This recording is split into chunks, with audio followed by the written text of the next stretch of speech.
At 78, Carlos Santana sat quietly in a dim room, holding the same guitar that had carried him through decades of music, fame, and chaos. There was no stage, no crowd, no spotlight, just a camera, a chair, and a man who looked like he had something heavy on his mind. When he started speaking, his voice wasn't weak, but it wasn't the same either. It was slower, measured, like every word had been thought through many times before it finally came out. He didn't open with music. He didn't joke. He didn't try to entertain. He said, "I've been playing for a long time, and now it's time for me to listen." That line alone hit people hard. Within hours, the video spread everywhere. Fans who had followed him since the late 60s watched it over and over again, trying to figure out what he really meant. Some thought it was just another break. Others felt something deeper, that this time, it wasn't temporary. Because Carlos Santana had walked away before. He had stepped back, slowed down, disappeared for a while, and then come back stronger. But this felt different. There was no announcement of a tour, no promise of new music, no "see you soon," just a quiet goodbye. People started asking questions immediately. Was he sick? Was something wrong? Why now, at 78, when he was still playing, still respected, still loved? Those close to him stayed quiet, and that silence only made everything louder. Because when someone like Santana decides to stop, it's not just about music. It's about a life that has been moving non-stop for decades suddenly coming to a halt. And for the first time, it felt like he wasn't leaving room for a return. Long before the world knew his name, before the stages, the awards, and the fame, Carlos Santana was just a kid growing up in a small town in Mexico. He was born in Otlan de Navarro, a place where music wasn't something you chased as a career. It was just part of everyday life. It was in the streets, in family gatherings, in celebrations that didn't need a reason. His father was a mariachi musician. Not famous, not rich, but respected in his own way. And like many fathers who lived through music, he wanted his son to follow the same path. But not with a guitar, with a violin. So as a young boy, Carlos didn't start out playing the instrument that would later define his entire life. He started with something more traditional, something disciplined. And he didn't like it. The violin felt strict, controlled. It didn't give him the freedom he was quietly looking for, even if he didn't fully understand it yet. But music still stuck with him. He listened. He watched. He absorbed everything around him. By the time he was a little older, the guitar entered his life, and everything changed. The guitar didn't feel like rules. It felt like a voice. Around that time, his family moved to Tijuana. That move mattered more than anyone realized at the time. Tijuana wasn't like his quiet hometown. It was busy, loud, full of people moving back and forth between Mexico and the United States. And with that came a completely different kind of music. For the first time, Carlos heard American rock and blues. Artists like B.B. King and Ray Charles started shaping his ears in a way mariachi never did. He didn't leave behind his roots, but something new started building on top of them. As a teenager, life wasn't easy. There were financial struggles. At times, survival came before dreams. He played music on the streets, in small bars, anywhere he could. Not for fame, just to get by. He saw things most kids shouldn't see that early. But the guitar stayed with him. It became more than music. It became a way out. In the early 1960s, Carlos Santana made a move that would change everything. He went to San Francisco. At the time, the city was starting to become something different. It wasn't just another American city. It was turning into a place where music, culture, and identity were all being questioned and reshaped.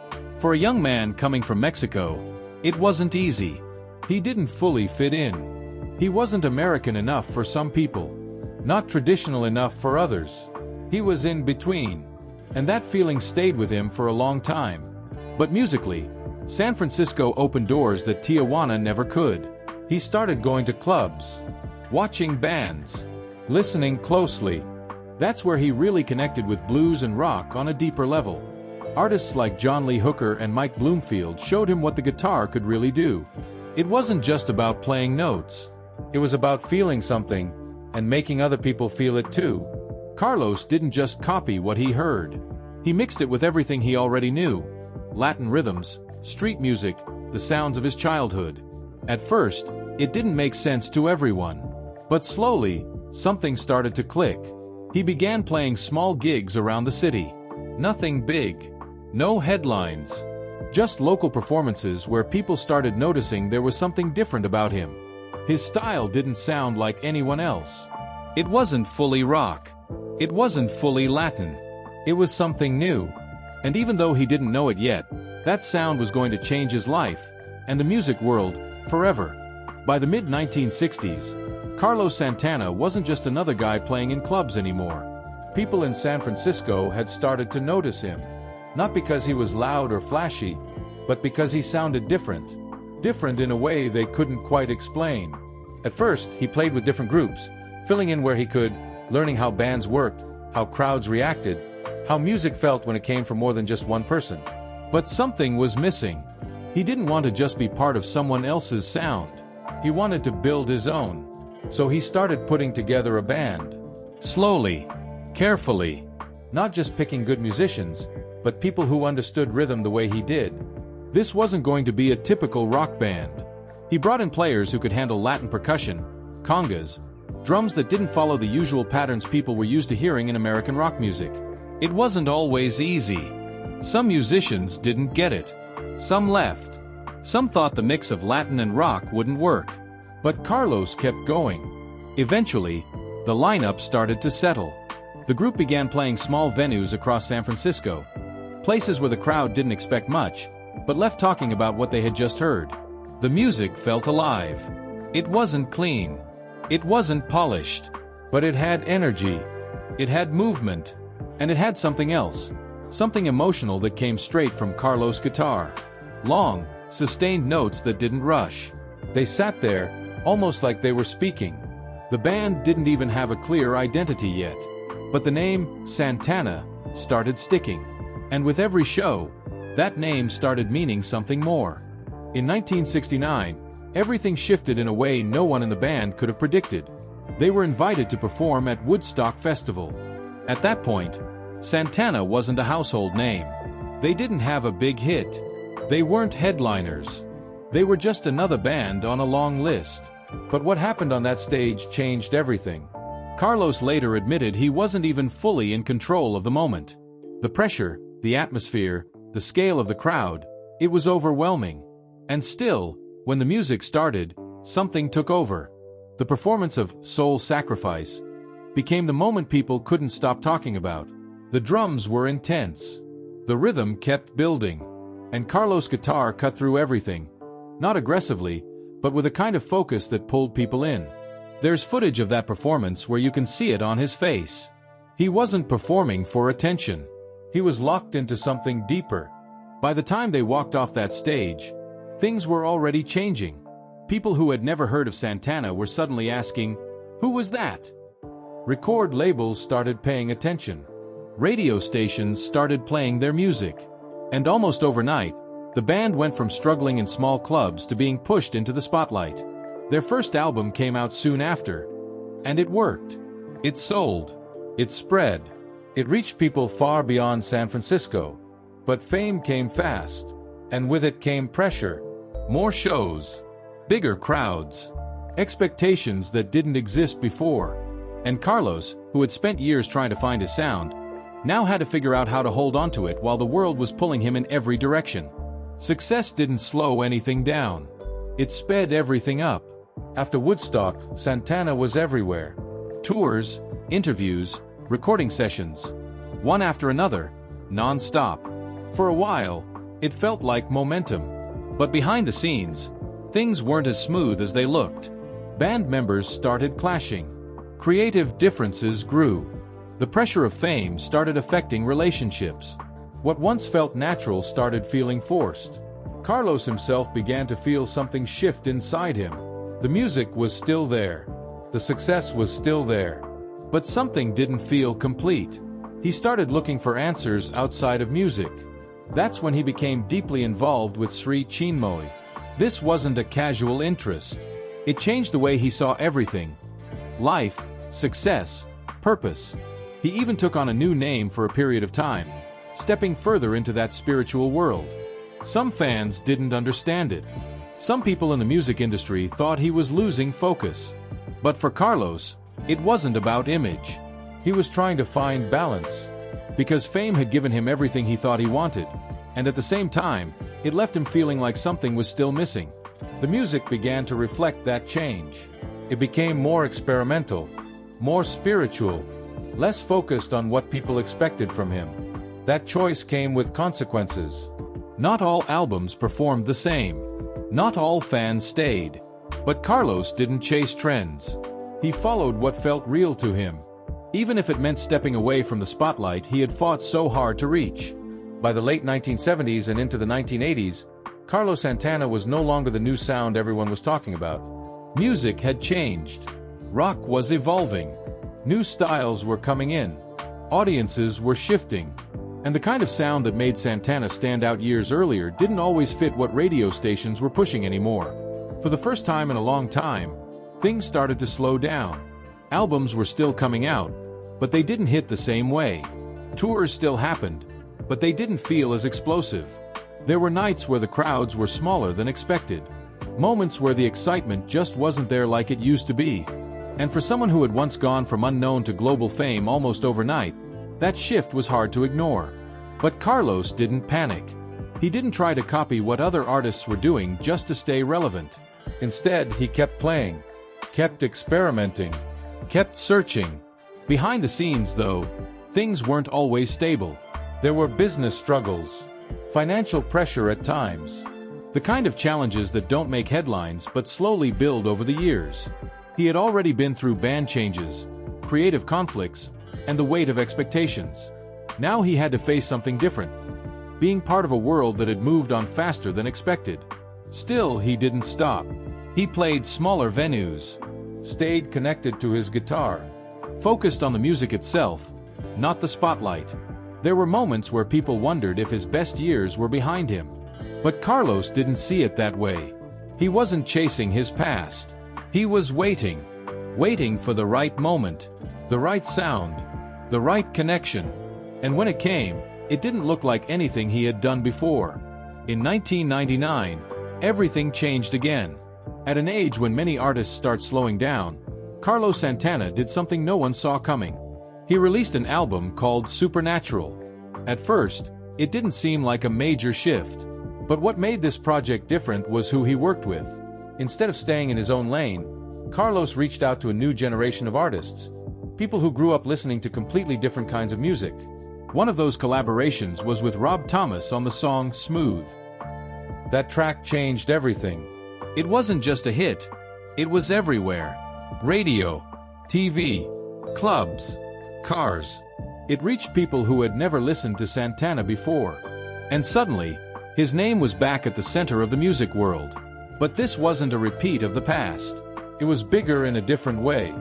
The album went on to win multiple awards, including several at the Grammy Awards. For someone who had spent years being overlooked by the mainstream, that moment hit differently. He wasn't just back. He had connected across generations. Younger listeners discovered him for the first time. Older fans saw him return in a way they didn't expect. And through it all, his guitar never changed. That same tone, that same feeling, the same way of playing that didn't try to impress, but somehow stayed unforgettable.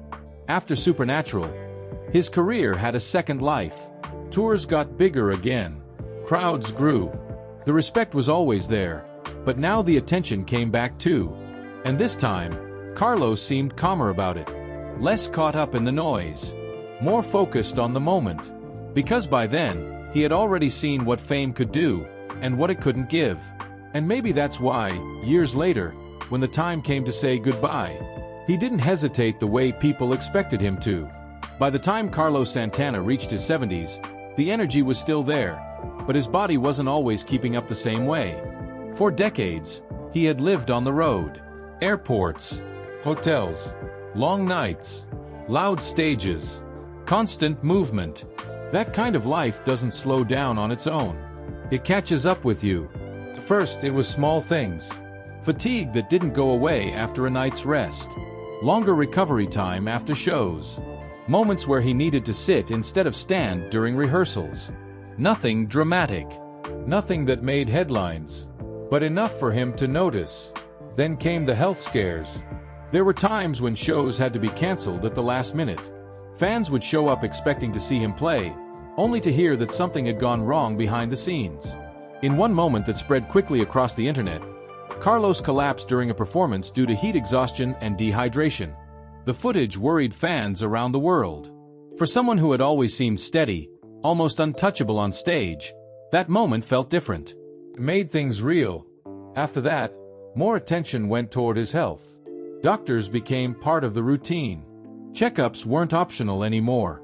He had already gone through medical procedures over the years, including heart-related issues that forced him to slow down, whether he wanted to or not. And slowing down didn't come naturally to him. Music had always been movement. But now, he had to think differently. Tour schedules became shorter.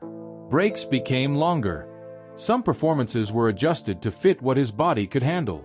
And off stage, his priorities started shifting. He spent more time with his family.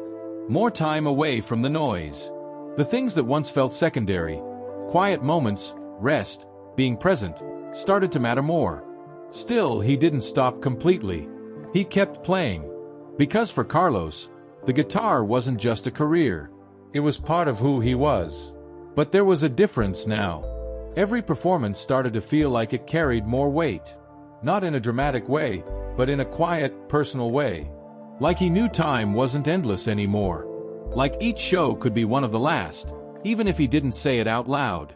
And somewhere in the middle of all that, between the love for music and the reality of aging, a decision slowly started forming. Not sudden, not emotional, just clear. The kind of decision that doesn't need to be rushed, because it's been building for a long time. By the time Carlos Santana reached 78, the outside world still saw a legend who could pick up a guitar and make it sound effortless. On stage, he still had control. The tone was still there. The feeling was still there. To fans watching from a distance, it didn't look like someone who needed to stop. And that's exactly why his decision confused so many people. Because the real reason wasn't something you could always see. It wasn't just one illness. It wasn't one dramatic moment. It was everything building over time. The years of pushing his body past its limits. The travel. The late nights. The pressure that never fully goes away, even after decades. And then, the quiet moments off stage. Moments where the energy didn't come back as fast. Where the body felt heavier. Where even holding the guitar for long periods started to take more effort than before. These weren't things he talked about publicly. Not in detail. Because Carlos never built his image around struggle. He built it around sound.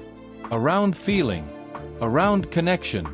But behind that, there were realities he couldn't ignore anymore. There were days where he had to ask himself a simple question. How much longer can I do this the way I want to? Not just play, but play the way people expected him to. The way he expected himself to. Because for him, it was never about just showing up. It had to feel right. And slowly, he started realizing something difficult. He could still perform. But the cost of performing was getting higher. Physically, mentally, even emotionally. There was also something else that stayed in the background. Something he didn't say directly, but those close to him understood. At 78, time doesn't feel the same. It becomes more real. More limited. He had already given most of his life to music. Decades on the road. Decades in studios. Decades in front of crowds. And now, there were things he hadn't given enough time to. Family. Stillness. Just being present without the next show waiting. The decision didn't come from fear. Came from clarity. A quiet understanding that he didn't want to reach a point where he had to stop. He wanted to choose it. That's what shocked people the most. Because from the outside, it looked like he still had more to give. But from the inside, he knew exactly where he stood. And maybe the hardest part of all, he didn't make a big announcement right away. He didn't turn it into a headline. He just started stepping back, slowing things down. Until one day, the idea of stopping wasn't just a thought anymore. It was a decision. When Carlos Santana finally sat down to record his last message, There was no script in front of him. No production team telling him what to say. No music playing in the background. Just silence. The camera started rolling, and for a few seconds, he didn't speak. He just looked down at his guitar, his fingers resting lightly on the strings like they had done thousands of times before. Then he looked up, and he started talking. "Thank you for listening to me all these years." That's how he began. Simple. Direct. No build-up. He didn't list his achievements. He didn't talk about awards or records or milestones. He talked about people. The fans who stayed with him from the beginning. The ones who found his music later. The ones who showed up to concerts, who played his songs at home, who felt something when they heard his guitar. He paused often. Not because he forgot what to say, but because he was choosing his words carefully. At one point, he smiled slightly and said, "I never played for fame. I played because I had something to say." There was no sadness in his voice, but there was weight. The kind of weight that comes from knowing something is ending. Not suddenly, but for good. He didn't say, "retirement." He didn't say, "this is my last time forever." But the way he spoke made it clear. He talked about listening more than playing now. About slowing down. About spending time in a way he hadn't been able to before. And then, near the end, he said something that stayed with people. "The music doesn't stop. It just won't come from me the same way anymore." That line hit harder than anything else. Because it didn't sound like a break. It sounded like acceptance. He picked up the guitar one last time during the recording. Not to perform a full song. Just a few notes. Soft, clean, familiar. The kind of sound that didn't need volume to be heard. And then he stopped. No big ending. No dramatic final chord. He simply nodded, looked back at the camera, and said, "Be good to each other." The video ended there. No fade-out music. No credits. Just silence again. And for millions of fans watching, that silence said more than anything else he could have added. So what do you think about Carlos Santana's journey? And his decision to step away now? Drop your thoughts in the comments below. If this story stayed with you, hit the like button and subscribe for more real, untold stories behind the legends. We go deeper than the headlines. Until next time, take care.